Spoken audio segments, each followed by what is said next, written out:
Now, from a global perspective, the Fed is a somewhat peculiar central bank in at least one sense. Rather than being one big bank directly controlled by the federal government, like in Germany or Japan, the Fed is both very decentralized and privately owned. It consists of 12 regional banks spread throughout the country, and they are owned by the commercial banks. While legally these 12 regional banks are private, in reality, the Fed as a whole behaves as an independent government agency. This regional structure of the Fed was originally designed in an age of populism. The populist goal was to avoid too great a concentration of central banking powers in the hands of Eastern establishment bankers or Washington bureaucrats. This figure shows the structure of the Fed. The Board of Governors consists of 7 members nominated by the President and confirmed by the Senate to serve overlapping terms of 14 years. Members of the board are generally bankers or economists. The key policy-making body at the Fed is the Federal Open Market Committee. This committee consists of 12 people, the 7 members of the Fed's Board of Governors, plus the president of the New York Federal Reserve District Bank, plus 4 rotating members from the other 11 Federal Reserve District banks. At the pinnacle of the system is the chairman of the Board of Governors. Often called the second most powerful individual in America, he acts as public spokesperson for the Fed and exercises enormous power over monetary policy. Besides issuing currency and being the lender of last resort, the Fed has 4 other functions, including regulating our financial institutions, providing banking services to the federal government, providing financial services to the nation's banks, and, most importantly, conducting monetary policy. The Fed's stated objectives for the use of monetary policy include economic growth in line with the economy's potential to expand, a high level of employment, stable prices, and moderate long-term interest rates. The Federal Reserve conducts monetary policy through its Open Market Committee. This Open Market Committee meets periodically to discuss monetary policy, and it conducts such monetary policy through the use of 3 major policy instruments. The first and least used of these instruments is setting the reserve ratio or the reserve requirement. As we learned from our discussion of the money multiplier above, the Fed can increase the money supply by lowering the reserve requirement or decrease the money supply by raising the reserve requirement. As a practical matter, the Fed rarely uses changes in the reserve requirement to conduct monetary policy. The primary function of the requirement is to ensure that banks don't fall below a safe level of reserves and thereby undermine the stability of the system. The second instrument of monetary policy is the discount rate. The discount rate is the interest rate that the Fed charges banks when they borrow money from the Fed. Lowering the rate makes it cheaper for banks to borrow money and expand the money supply. In contrast, raising the discount rate makes it more expensive for banks to borrow from the Fed and is contractionary. The third, and by far the most important instrument of monetary policy, is open market operations. Open market operations involve the buying and selling of government securities to expand or contract the money supply.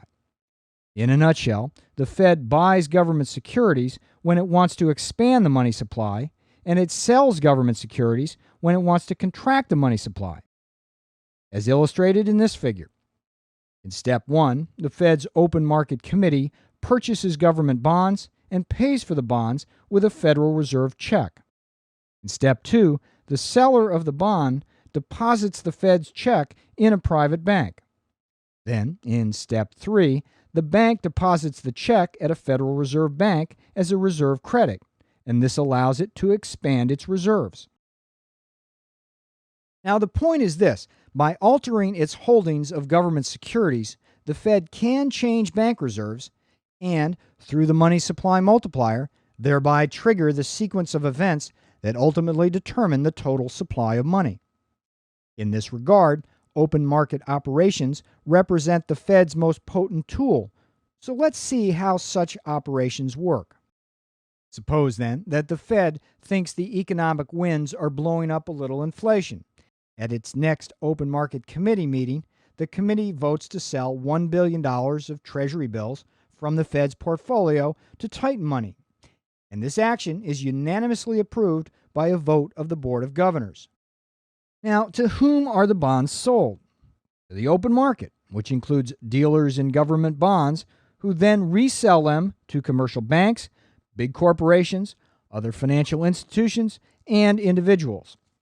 The purchasers usually buy bonds by writing checks to the Fed drawn from an account in a commercial bank. For example, if the Fed sells $10,000 worth of bonds to Linda Smith, she writes a check on the Coyote Bank of Santa Fe. The Fed then presents this check at the Coyote Bank. And here's the important point. When the Coyote Bank pays the check, it will reduce its balance of reserves with the Fed and the reserves in the entire commercial banking system by $10,000. From this example, you can see how open market operations can be used to close either a recessionary or an inflationary gap. This is illustrated with the help of a 5-step monetary policy sequence called the monetary transmission mechanism, shown here for closing an inflationary gap. The Fed reduces reserves R through open market operations.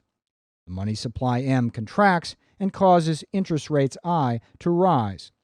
This rise not only reduces investment I, it also reduces consumption expenditures C and net exports X. For example, consumers may respond to higher mortgage interest rates by buying a smaller home or renovating their old home rather than purchasing a new one.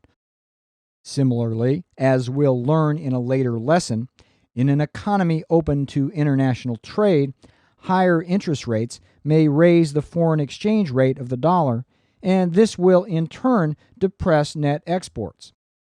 The total effect of a fall in I, C, and X is to push aggregate expenditures or aggregate demand down. In doing so, real GDP and inflation likewise go down, thereby achieving the desired policy goal.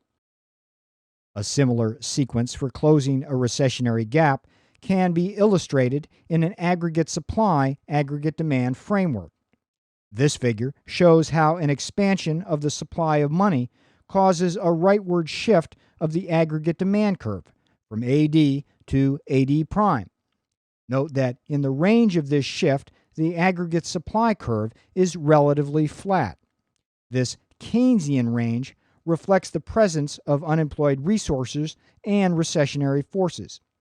In this region, we get a very small increase in the price level from the Fed's expansionary monetary policy and a large increase in real GDP as equilibrium moves from E to E prime.